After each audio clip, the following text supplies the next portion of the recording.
आज हम लोग 25वां स्थापना दिवस मना रहे हैं। तब तक उसको हम लोग बढ़ाएंगे नहीं शिक्षा का स्तर, तब तक कोई भी परिवार, कोई भी घर, कोई भी हमारे यहाँ बच्चे आगे नहीं बढ़ सकता। इसलिए निश्चित रूप से शिक्षित होंगे तो रोजगार मिलेगा। हमने वादे किए हैं कि हमारे यहाँ उद्योग लगेगा, बच्चों के लिए स्टेडियम बनाऊंगा, हमारे यहाँ पर्यटक स्थल बनेंगे, हमारा शहर स्मार्ट सिटी के रूप में उतरेगा, हमारे यहाँ स्कूल और शिक्षा और चिकित्सा की व्यवस्था सुदृढ़ होगी। जेपीआर का प्रचंड जीत हुई है, जिसके बाद से यहाँ पे 25वां वर्षगांठ आज मनाया जा रहा है। देखिए हमारे साथ इस समय डेहरी के विधायक हैं, इनसे हम बातचीत करेंगे। सबसे पहले आपका स्वागत है। चलिए, आपको भी लोक जनशक्ति पार्टी रामविलास की 25वां स्थापना दिवस पर आप सभी मीडिया के भाइयों को ढेर सारी बधाइयाँ, शुभकामनाएं, और आपके माध्यम से देख रहे सभी बिहार की जनता को नमस्कार। निश्चित रूप से आज लोक जनशक्ति पार्टी रामविलास के लिए आज जितने भी कार्यकर्ता हैं उनके लिए आज हर्ष का दिन है कि हम लोग 25वां, आज एक तरह सालगिरह कहिए जी, रजत कह सकते हैं उसको, आज हम लोग 25वां स्थापना दिवस मना रहे हैं। और आज देख रहे हो कि कार्यकर्ताओं में एक अलग जोश है, क्योंकि हमारे इस बार 5 सांसद, 19 विधायक, यह पूरे लोक जनशक्ति पार्टी के कार्यकर्ता जो बिहार प्रदेश के, उनकी देन है कि आज 5 सांसद, 19 विधायक, 1 केंद्रीय मंत्री और 2 कैबिनेट स्तर के बिहार प्रदेश से मंत्री बने हैं। निश्चित रूप से पूरे लोक जनशक्ति पार्टी रामविलास के लिए खुशी की बात है। और हम लोग सभी आज संकल्प लिए कि हम लोग जो राष्ट्रीय अध्यक्ष माननीय चिराग पासवान का विजन है बिहार फर्स्ट और बिहारी फर्स्ट को हम लोग अपने बिहार की धरती पर उतारने का, जितने भी विधायक हैं, हमारे मंत्री हैं, हमारे सांसद हैं, सबने बिहार की धरती पर उतारने का काम करेंगे।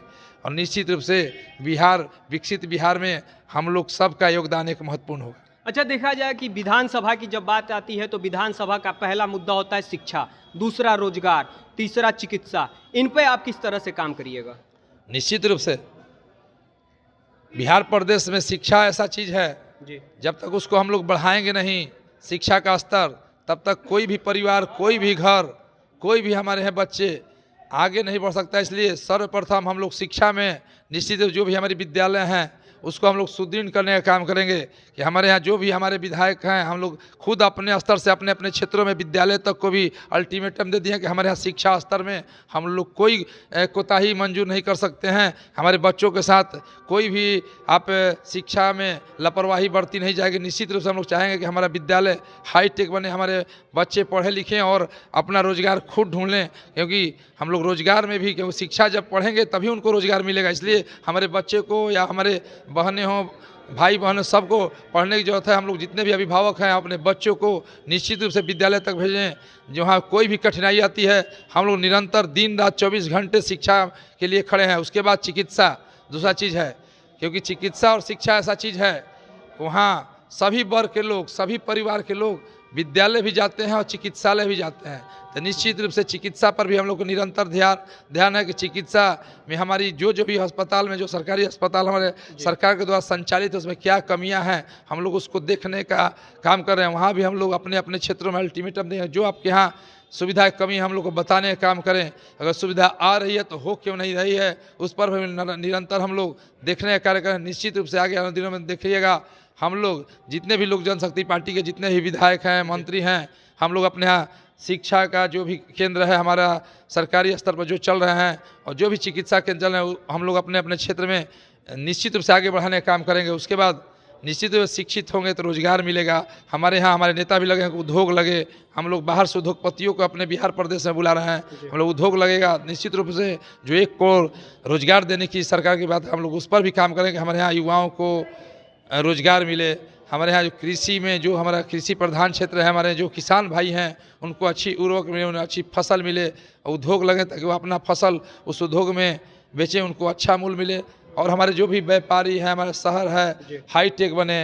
निश्चित रूप पर हम लोग निरंतर कार्य कर रहे हैं और आगे भी देखिएगा आने वाले दिनों में हम लोग उन दलित, पीड़ित, बहुजन परिवारों को उठाने का काम कर रहे हैं जो जिन तक कोई नहीं पहुंच पाता। वहां लोक जनशक्ति पार्टी का एक एक विधायक निश्चित रूप से पहुंचने का काम करेगा। चलते चलते आखिरी सवाल कि जिस तरह आपने जीरो से हीरो का सफर किया है, क्या रणनीतियां होंगी आगे?